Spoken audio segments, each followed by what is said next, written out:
모두 자리에서 일어서서 찬송가 4장을 부르시면서 하나님께 예배하겠습니다. 찬송가 4장입니다.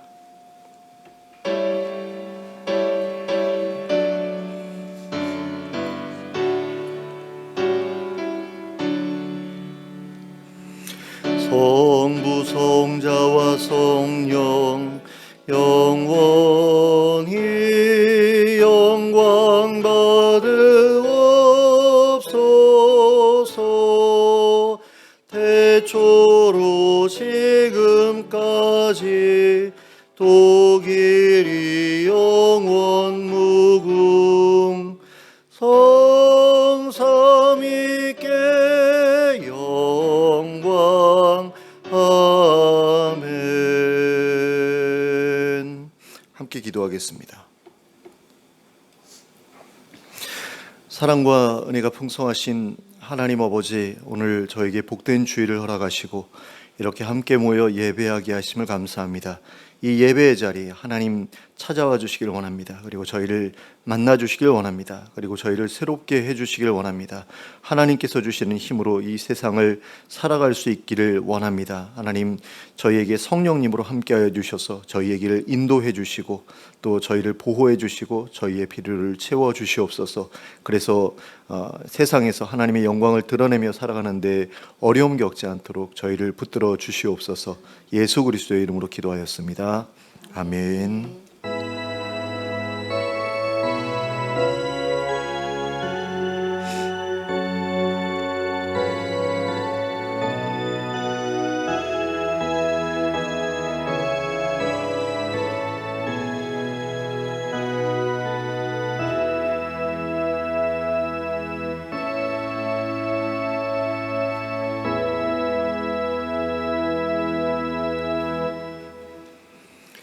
찬송가 29장을 함께 찬송하겠습니다.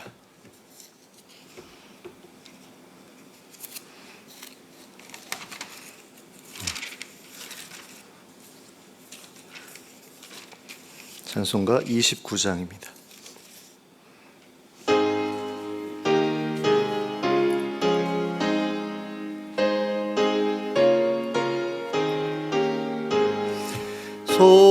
성도여 다 함께 할렐루야 아멘. 주 찬양하여라 할렐루야 아멘. 주 보좌 앞에서 택하시는 예를 다 찬송하여라 할렐루야 아멘. 만문을 열어라 할렐루야 아멘. 온 하늘 울려라 할렐루야 아멘. 인도자 되시며 친구가 되신 주, 그 사랑 끝없다 할렐루야 아멘. 주 찬양하여라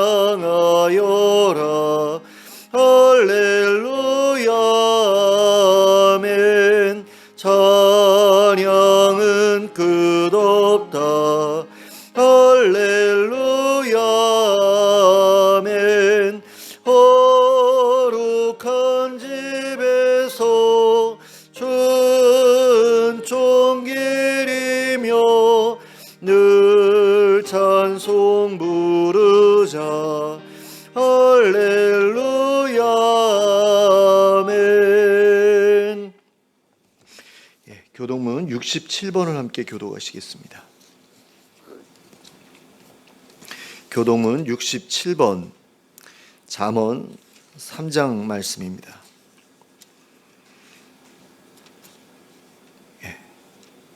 교동문 67번 잠언 3장입니다. 제가 먼저 시작합니다.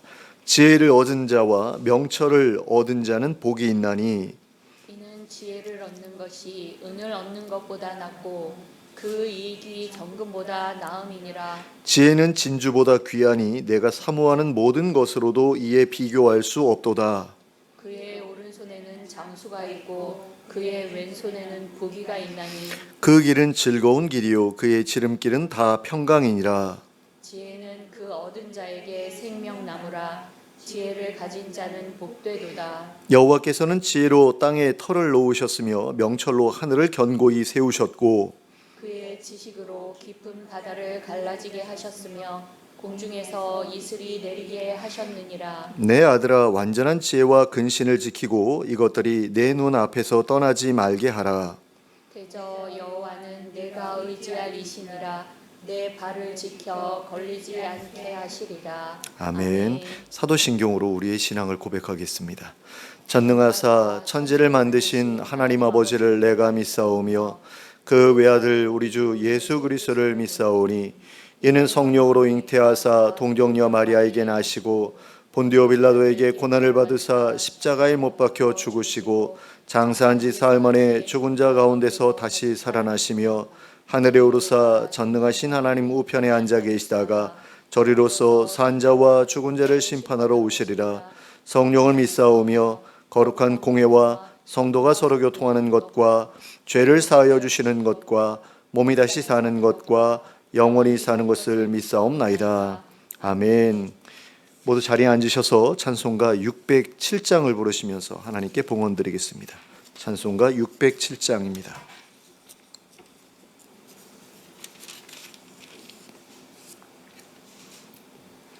찬송가 607장입니다.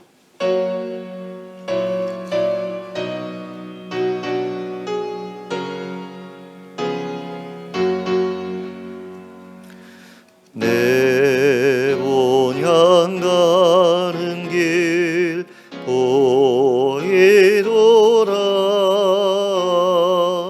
인생의 갈 길을 다 달리고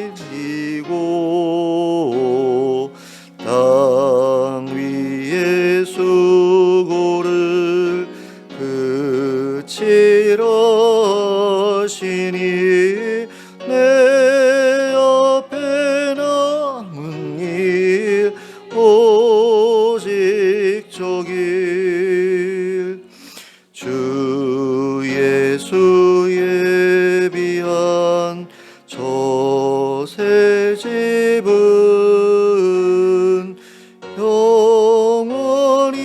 영원히 빛나는 집 거기서 성도들 즐거운 노래로 사랑의 구주를 길이 찬송 평생 행하니 돌아보니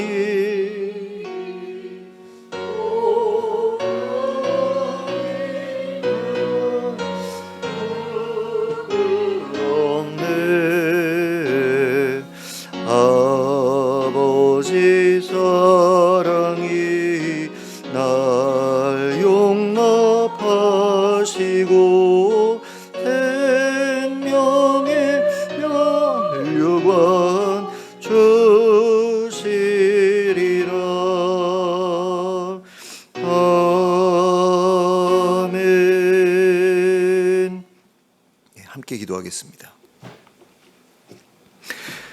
사랑과 은혜가 풍성하신 하나님 아버지, 한 주간 동안 저희의 삶을 보살펴 주심을 감사합니다. 세상에 여러 가지 어지러운 일들이 많이 있었음에도 불구하고 또 이렇게 무사히 이 자리에 모여서 예배하게 하심을 참으로 감사하지 않을 수가 없습니다. 너무나 위험한 그런 순간들이 이 나라에 있었는데 잘 정리되어 가는 그런 느낌입니다. 하나님께서 선한 길로 인도해 주셔서 이 나라가 분란에 휩싸이지 않게 해 주시고 늘 평안한 가운데 유지되어 갈 수 있도록 허락해 주시기를 원합니다. 북한에서는 계속해서 남쪽을 향해 이상한 방송을 틀어내고 틀어대고 있고 또 그것이 우리 지역에 계속해서 이제 들려오고 있는 그런 상황 가운데서 마음이 많이 복잡했는데 또 나라 안에서까지 힘들고 어려운 일들이 생겨서 더 마음이 어려워졌던 부분이 없지 않습니다. 그러나 주님의 은혜 가운데 큰 사고 없이 모든 일들이 이제 정리되어 가고 있는 그런 상황 속에서 하나님 아버지 저희가 저희의 본분을 잃지 않게 하시고 하나님께서 원하시는 그런 모습으로 계속해서 살아갈 수 있게 해주시길 원합니다. 하나님을 경외하며 또 이웃들을 돌아보는 그런 삶이 되게 하여 주시고 또 힘들고 어려운 처지에 있는 사람들에게 손을 내미는데 주저함이 없는 저희들 될 수 있도록 허락해 주시길 원합니다. 하나님께서 주시는 힘으로 살아가게 하여 주시옵소서. 하나님께서 인도하시는 대로 나아가게 하시고 또 하나님의 보호하심을 믿고 두려움 없이 일하게 하시며 또 하나님께서 채워주시는 것으로 만족하고 또 감사하고 기뻐하면서 살아가는 복된 인생이 될 수 있도록 허락해 주시옵소서. 특별히 건강에 어려움이 있는 분들을 기억해 주시고 그분들을 붙들어 주시기를 원합니다. 특별히 수술 앞두고 계시는 우리 장건원 장로님 기억하여 주셔서 수술이 아름답게 잘 진행되고 그래서 온전하게 회복되는데 어려움 겪지 않을 수 있도록 도와주시길 원합니다. 지난번에 받았던 수술의 결과가 나쁘지는 않았지만 또 재발되어서 이렇게 수술을 받게 되셨다고 하는데 이제는 다시 재발하는 일 없이 건강하게 회복할 수 있도록 하나님의 은혜를 베풀어 주시옵소서. 그리고 우리 다른 성도님들도 늘 건강하게 하여 주시고 또 질병에 고통받지 않게 하여 주시고 또 노환으로 인해 힘들어하는 일 없이 살아갈 수 있도록 주님 함께하여 주시옵소서. 또 하나님 아버지 경제적으로 어려움 겪는 성도님들 계시면 찾아가 주셔서 필요를 채워주시고 또 우리가 도울 수 있는 길이 있으면 또 우리가 도울 수 있도록 저희의 마음을 열어주시고 움직여 주셔서 하나님 인색함 없이 이웃들을 또 형제들을 돌아보는 저희가 되게 하여 주시옵소서. 또 하나님 아버지 이 지역사회를 기억해 주시길 원합니다. 경제적으로 많이 침체되어 있는 가운데 있습니다. 많은 사람들이 떠난 것처럼 보이고 또 버스 노선도 많이 줄어들었고 하는 그런 상황 가운데서 많은 그런 위기감을 느끼고 있는데 하나님 이 지역이 다시 번성할 수 있도록 많은 사람들이 모여드는 지역이 되게 하시고 또 그 가운데서 하나님을 경외하는 사람들이 또 마음을 모아서 아름다운 그런 삶의 모습을 다른 지역 사람들에게 보여줄 수 있는 그런 지역 될 수 있도록 도와주시길 원합니다. 각 교회마다 하나님이 기뻐하시는 모습으로 교회를 세워가게 하시고 또 바른 말씀을 선포하게 하시고 또 성도들끼리 서로 사랑하는 모습을 우리 불신자들 앞에 보여줄 수 있는 그런 교회들로 거듭날 수 있도록 도와주시고 계속해서 성장해 나갈 수 있도록 그래서 이 지역사회의 선한 영향력을 행사하는 데 어려움 겪지 않을 수 있도록 도와주시옵소서. 또 이 나라가 정말 주님의 손안에 있기를 원합니다. 하나님께서 이끄시는 대로 모든 정책이 결정되고 또 그 모든 국민들의 마음이 하나로 모여져서 나아가는 그런 나라 될 수 있도록 도와주시길 원합니다. 좌우로 너무 지나치게 갈라져서 서로 죽일 듯이 미워하고 또 다투는 모습을 보는데 하나님 그런 것 없이 모두가 하나님께서 원하시는 아름다운 그런 공동체의 그 모습을 위해서 나아가는 그런 국민들이 다 될 수 있도록 주님 도와주시길 원합니다. 자기 자신만을 위해 각자 도생하는 어떤 그런 분위기로 가는 것이 이 나라의 지금 현재 모습인데 하나님 거기서 벗어나서 어떻게든 함께 살아가야 한다는 사실을 깨닫고 나누고 베푸는 일에 인색하지 않은 그런 나라가 될 수 있도록 도와주시옵소서. 또 여러 가지 당면한 문제들이 있습니다. 탄핵 문제도 있고 또 그다음에 의료 문제도 있고 여러 가지 어려움들이 있는데 하나님 이 문제들이 하나하나 잘 해결될 수 있기를 원합니다. 특별히 계엄과 더불어서 이제 경제적인 그런 어려움들이 더 심화될 것이라는 그런 예측들이 있습니다. 외국이 더 이상 신뢰하지 않는 어떤 그런 분위기가 우리에게 잠시 찾아왔었는데 이제 그것도 어느 정도는 정리가 된 느낌이지만 아직까지는 우리 국민들이 많이 걱정하고 있는 상태에 있습니다. 주님께서 이 모든 문제들을 잘 해결해 나갈 수 있도록 우리 위정자들을 붙들어 주시고 정말 지혜를 주셔서 하나님께서 원하시는 방향으로 모든 문제를 해결해 나갈 수 있도록 도와주시길 원합니다.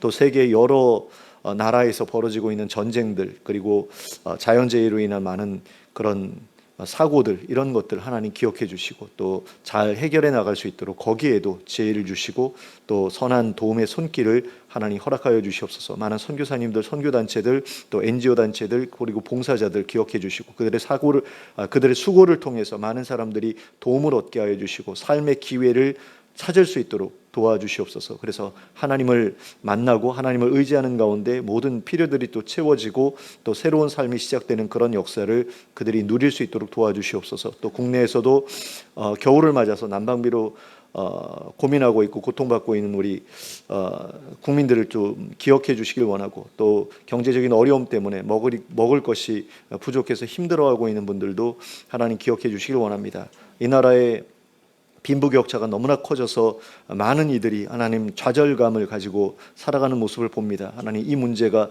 잘 해결되어져서 하나님 북유럽같이 좀 그 복지적인 측면에서 부족함이 없는 그런 나라가 될 수 있도록 도와주시고 그 가운데에서 다른 이들, 가난한 이들을 위해서 나누고 베푸는 일에 인색하지 않은 그런 국민들로 성숙해 갈 수 있도록 하나님 도와주시옵소서. 또 하나님 아버지, 저희가 예배를 위해서 이 자리에 모여 있습니다. 하나님 이 예배를 하나님 기쁘게 받아주시길 원합니다. 저희의 찬양과 기도와 예물을 받아주시고 또 하나님께서 하늘의 신령한 복으로 저희에게 복 주시길 원합니다. 하나님께서 친히 말씀하여 주시는 그 음성을 듣게 하여 주시고 또 성령님께서 감동하게 하시는 그 역사를 경험하게 하시고 그래서 마음이 새로워지고 새로운 결단과 함께 세상으로 나아가는 그런 시간 될 수 있도록 이 시간 함께하여 주시옵소서. 예수 그리스도의 이름으로 기도하였습니다. 아멘.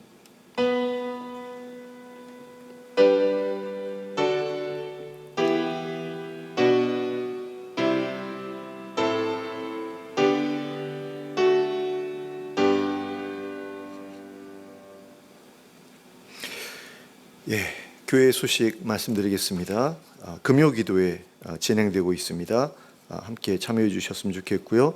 또 우리 그 장광원 장로님이 오는 목요일에 이제 수술을 받으시게 됐다고 하는데요. 9월인가에도 수술을 받으셨는데 뭐 수술 잘 됐다라는 얘기가 있었거든요. 근데 다시 재발했다라는 그런 소식을 듣고 이제 수술을 다시 받으시게 됐다고 합니다. 그래서 다음에는 재발 없이 깨끗하게 치료될 수 있도록 위해서 특별히 기도해 주셨으면 좋겠습니다. 교회 소식 말씀드렸습니다. 좌우를 둘러보시면서 인사 나누시기 바랍니다. 잘 오셨습니다.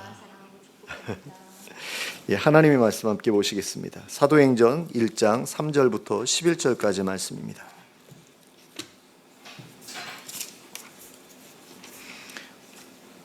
사도행전 1장 3절부터 11절까지 말씀을 함께 합독하도록 하겠습니다. 함께 읽겠습니다. 시작. 그가 고난받으신 후에 또한 그들에게 확실한 많은 증거로 친히 살아계심을 나타내사 40일 동안 그들에게 보이시며 하나님 나라의 일을 말씀하시니라.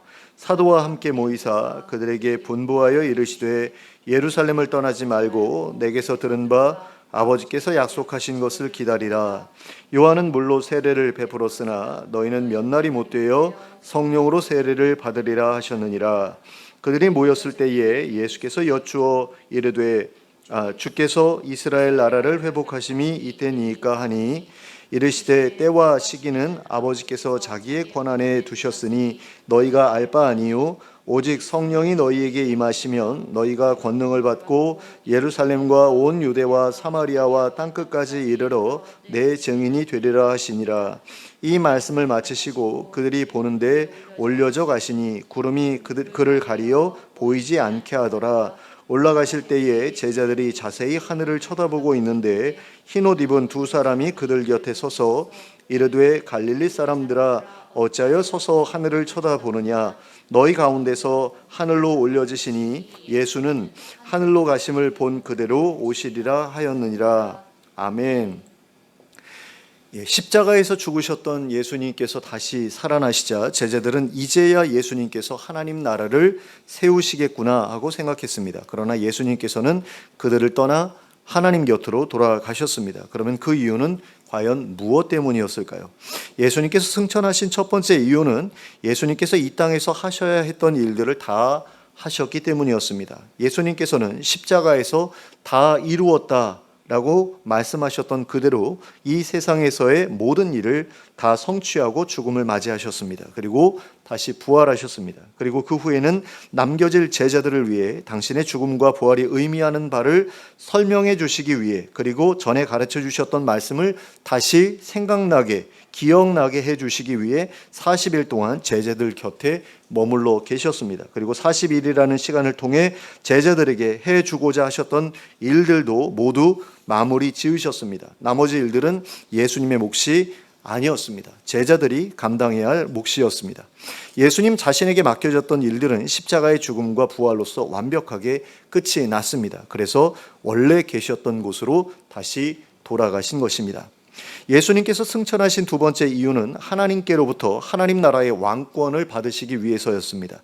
예수님께서는 제자들이 보는 앞에서 구름을 타고 승천하셨습니다. 사도행전 1장 9절 말씀입니다. 이 말씀을 마치시고 그들이 보는데 올려져 가시니 구름이 그를 가리어 보이지 않게 하더라. 자, 그러면 예수님께서 구름을 타시고 어디로 가셨을까요?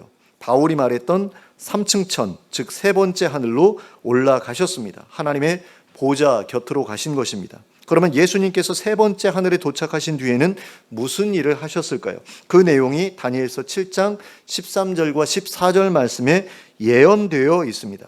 제가 읽어드리겠습니다. 내가 또 밤 환상 중에 보니 인자 같은 이가 하늘 구름을 타고 와서 옛적부터 항상 계신 이에게 나아가 그 앞으로 인도되매 그에게 권세와 영광과 나라를 주고 모든 백성과 나라들과 다른 언어를 말하는 모든 자들이 그를 섬기게 하였으니 그의 권세는 소멸되지 아니하는 영원한 권세요 그의 나라는 멸망하지 아니할 것이니라.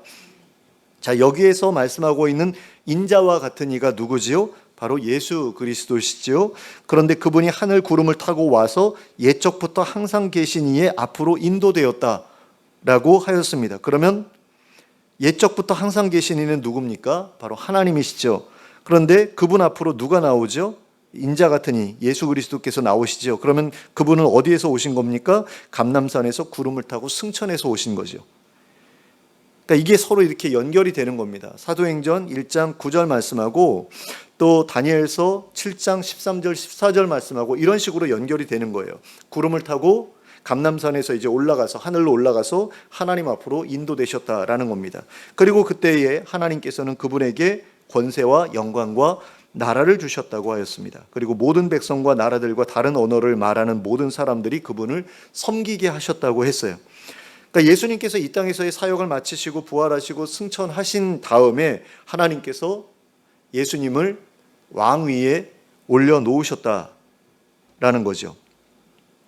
예수님께서는 바로 이 예언이 이루어지도록 하시기 위해서 제자들의 곁을 떠나 하나님 곁으로 가신 것입니다. 예수님께서 승천하신 세 번째 이유는 자기 백성들이 거할 곳을 마련하시기 위해서였습니다. 요한복음 14장 2절과 3절 말씀입니다. 내 아버지 집에 거할 곳이 많도다. 그렇지 않으면 너희에게 일렀으리라. 내가 너희를 위하여 거처를 예비하러 가노니 가서 너희를 위하여 거처를 예비하면 내가 다시 와서 너희를 내게로 영접하여 나 있는 곳에 너희도 있게 하리라. 자, 여기에서 내 아버지 집이라고 말씀하고 있는데 이제 하나님의 집이죠.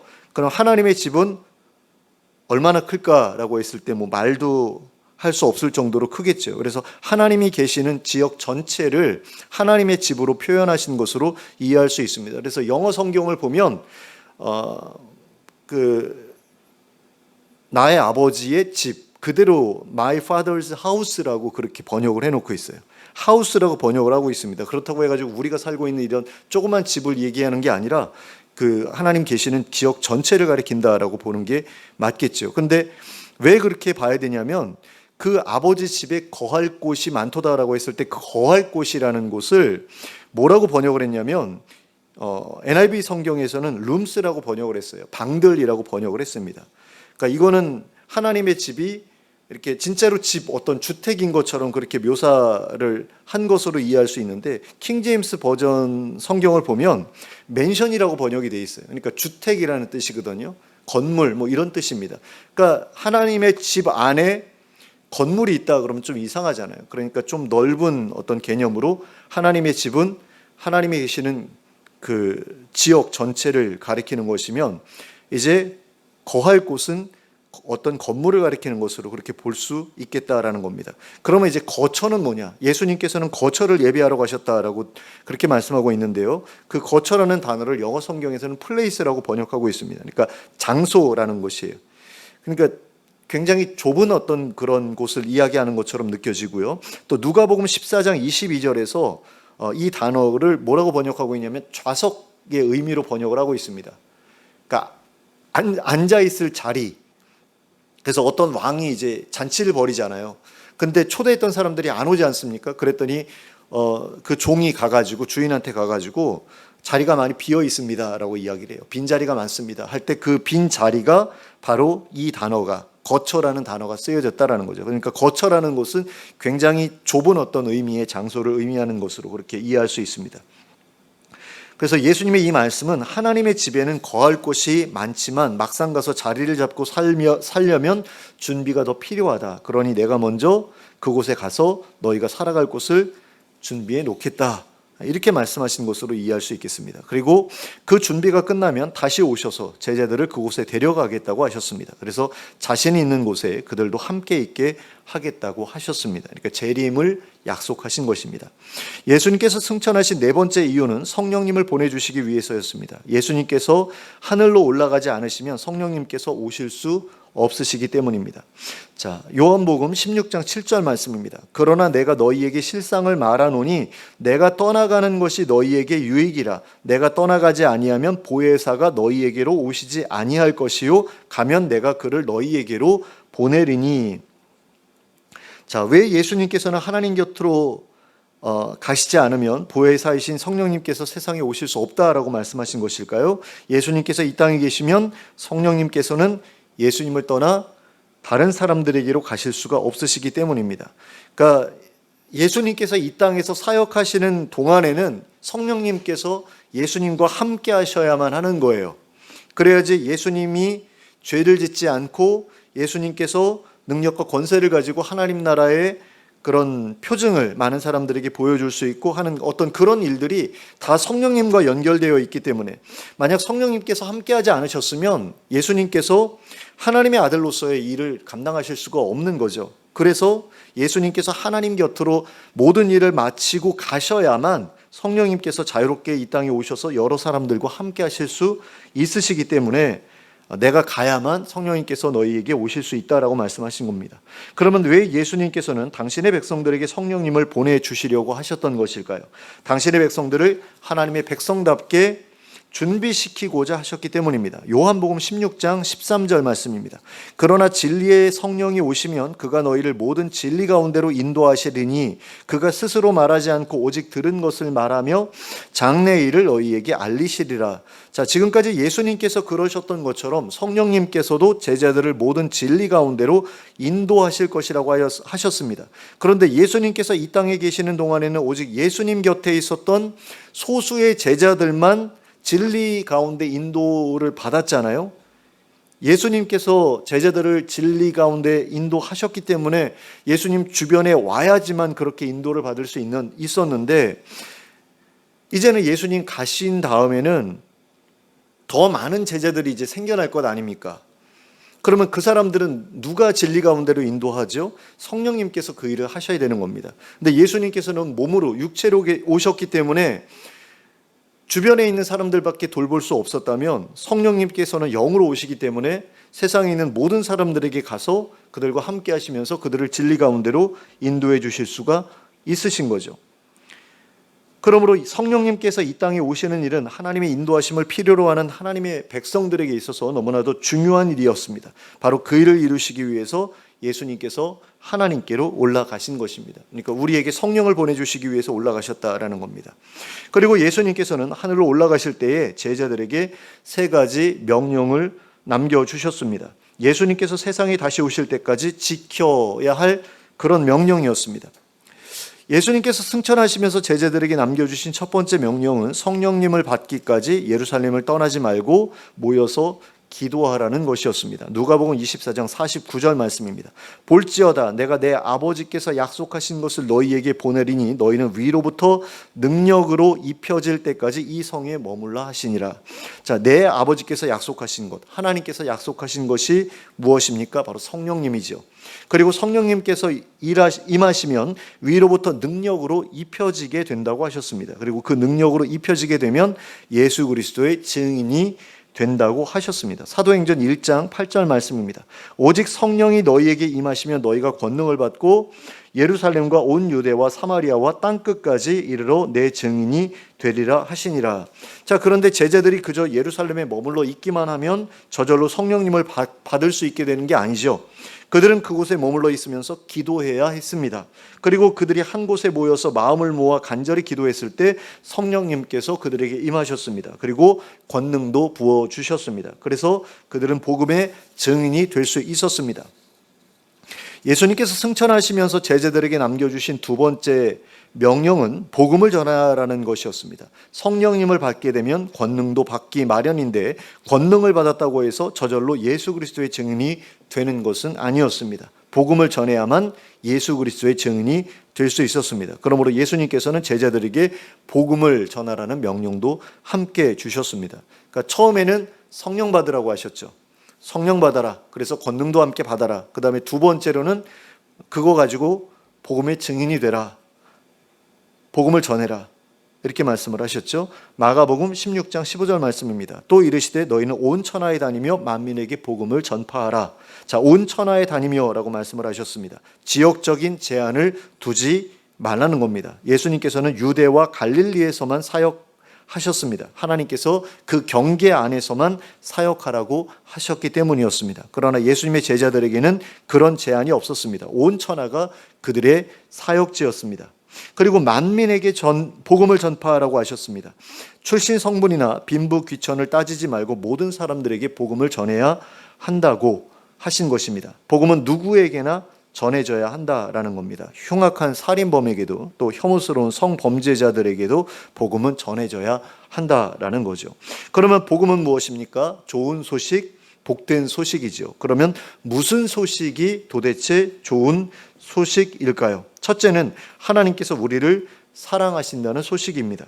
우리를 비참함에서 구원하시기 위해 자기 아들을 십자가에서 대신 죽게 하실 정도로 하나님이 우리를 사랑하신다는 소식이 바로 복음입니다. 하나님이 우리를 너무나 사랑하셔서 아들을 주셨다라는 것이 바로 복음이다라는 겁니다. 둘째는 하나님의 아들이 공평과 정의로 다스리는 나라가 우리에게 주어질 것이라는 소식입니다.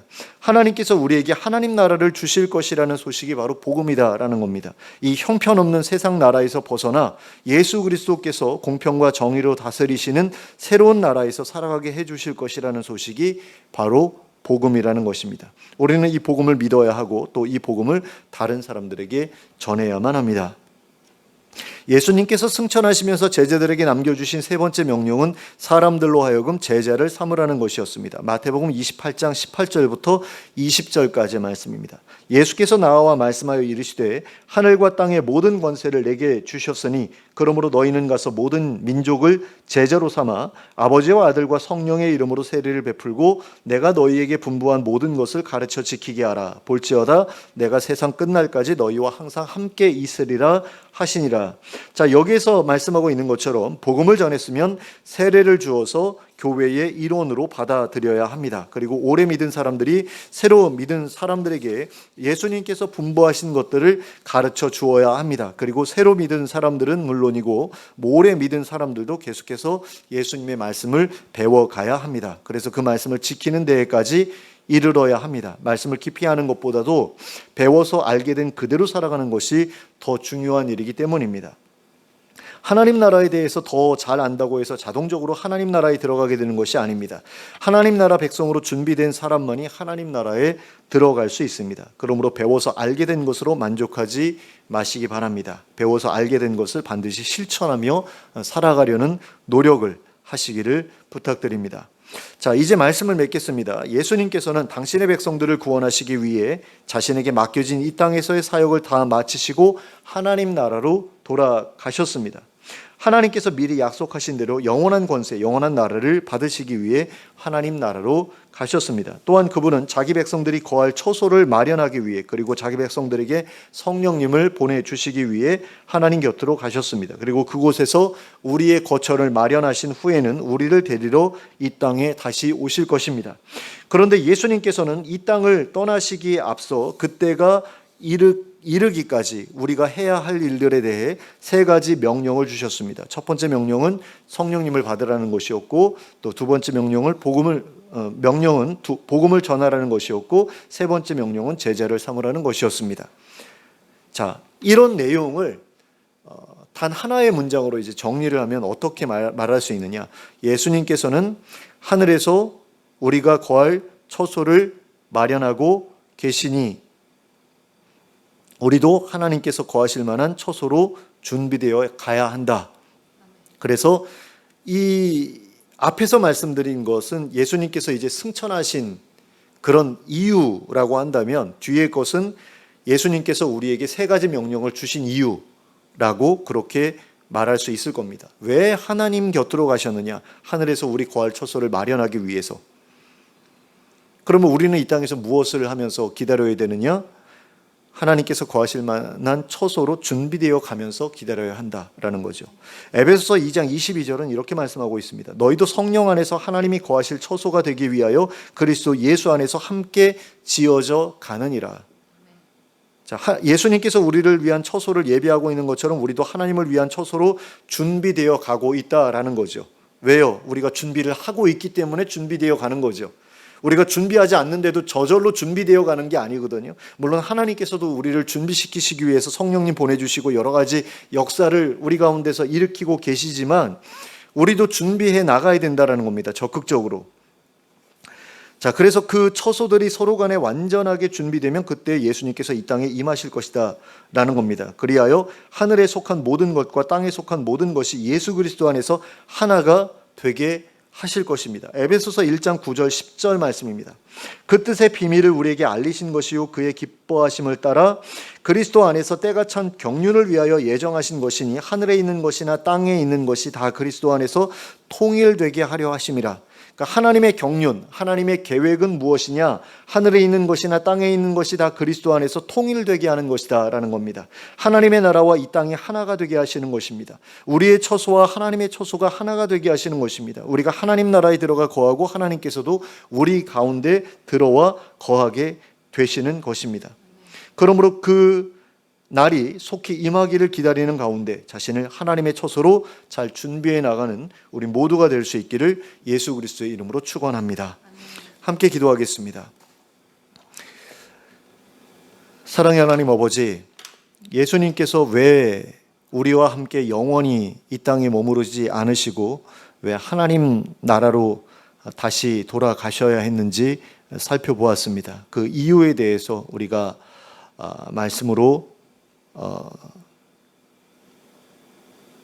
찾아보았습니다. 그리고 또 그렇게 가 계시는 동안에 우리가 무엇을 하며 살아야 될지에 대해서도 찾아보았습니다. 하나님, 그렇게 해서 알게 된 것이 우리의 삶에 변화를 가져올 수 있었으면 좋겠습니다. 우리가 지금 그냥 예수 믿는 사람으로서 살아가는 것이 정말로 하나님 나라를 준비하면서 살아가고 있는 것인지를 우리가 돌아볼 수 있기를 원합니다. 단지 성령 받고 복음 전하고 또 제자 삼고 하는 일만이 우리가 해야 할 일들의 전부인가 하는 것에 대해서도 또한 우리가 생각해 볼 수 있기를 원합니다.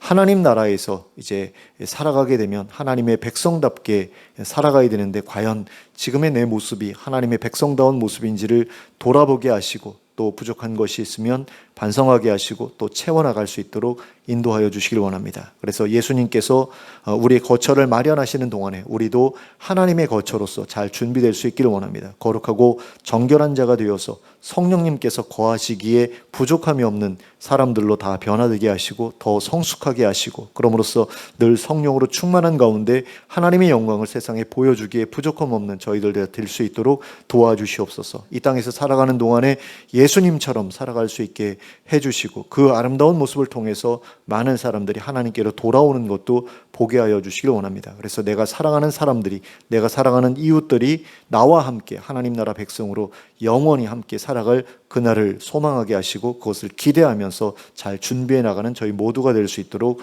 인도하여 주시옵소서. 예수 그리스도의 이름으로 기도하였습니다. 아멘. 모두 일어서서 찬송가 610장을 찬송하겠습니다.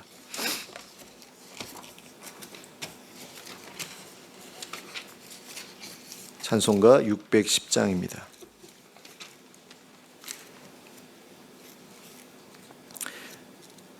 찬송가 610장 함께 찬송하겠습니다.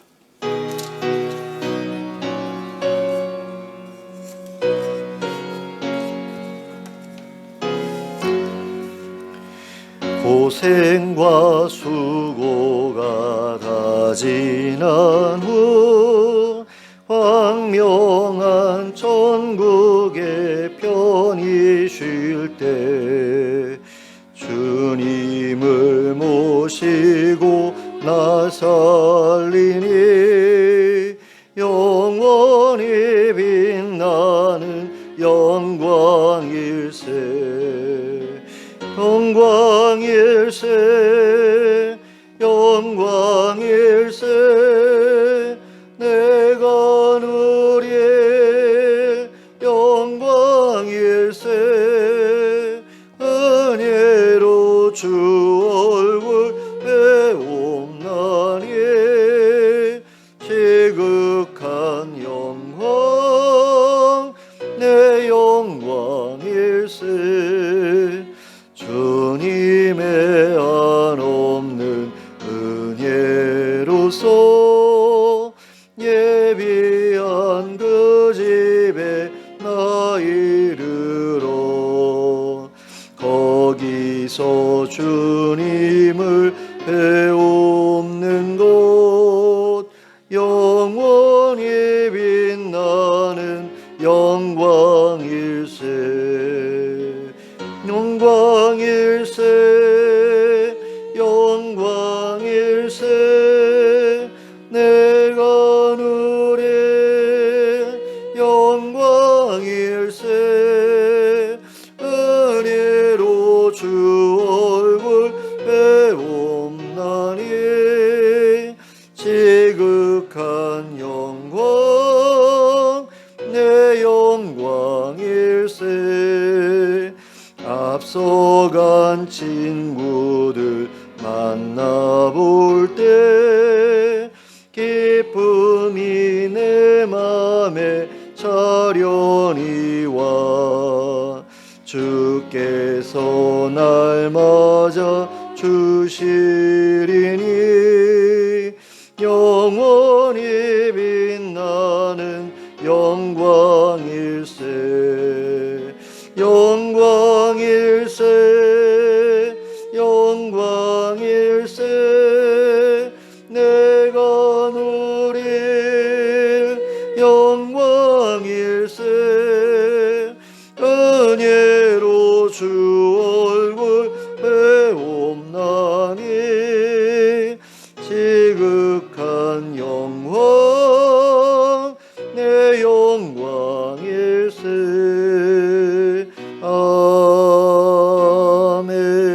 아멘. 함께 기도하겠습니다. 이제는 우리 주 예수 그리스도의 은혜와 하나님 아버지의 극진하신 사랑과 성령님의 감동감화 교통하심이 우리를 위해 하늘 처소를 예비하고 계신 예수님을 기억하면서 자신을 하나님의 처소로 예비하는 일에 최선을 다하기로 결단하고 돌아가는 주의 백성들 머리 위에 지금부터 영원토록 함께 하실지어다. 아멘.